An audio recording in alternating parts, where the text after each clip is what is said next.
ওই যে সীমান্ত পাহারা দিচ্ছে আমাদের ভাইরা আছে না, প্রতি মুহূর্তে তারা তাহাজ্জুদ এবং নফল রোজার নেকি পাচ্ছে আলহামদুলিল্লাহ।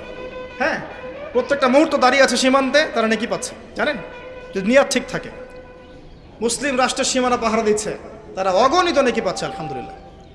যারা সততার সাথে প্রশাসন দায়িত্ব পালন করছে সবাই অগণিত নেকি পাচ্ছে জানেন, কারণ তারা শৃঙ্খলা বজায় রাখার চেষ্টা করছে। তারা নয় যারা ঘুষ খাচ্ছে, তারা নয় যারা দুর্নীতি করছে, যারা সততার সাথে কাজ করছে অফুরন্ত নেকি পাচ্ছে আলহামদুলিল্লাহ। নেকি শুধু আমার হক নাকি, সবাই পাচ্ছে। যারা ব্যবসা করছে, যাকাত দিচ্ছে, সাদাকা করছে, অফুরন্ত নেকি পাচ্ছে। যারা সৎভাবে ব্যবসা করছে নবীদের সাথে হাসর করবে ইনশাআল্লাহ। হ্যাঁ, যারা এমনভাবে দান সাদাকা করবে যে ডান হাত টের পাচ্ছে না বা হাত কি দান করছে, বা হাত টের পাচ্ছে না ডান হাত কি দান করছে, আরশের ছায়ায় থাকবে ইনশাআল্লাহ তাআলা। পক্ষান্তরে দেখা যাবে আমি নাউজুবিল্লাহ যারা বক্তা কথা বলছি কিন্তু কথার উপর আমল নাই, এদের জিহবাকে আল্লাহ পাক আগুনের কেচি দিয়ে কেটে দিবেন নাউজুবিল্লাহ।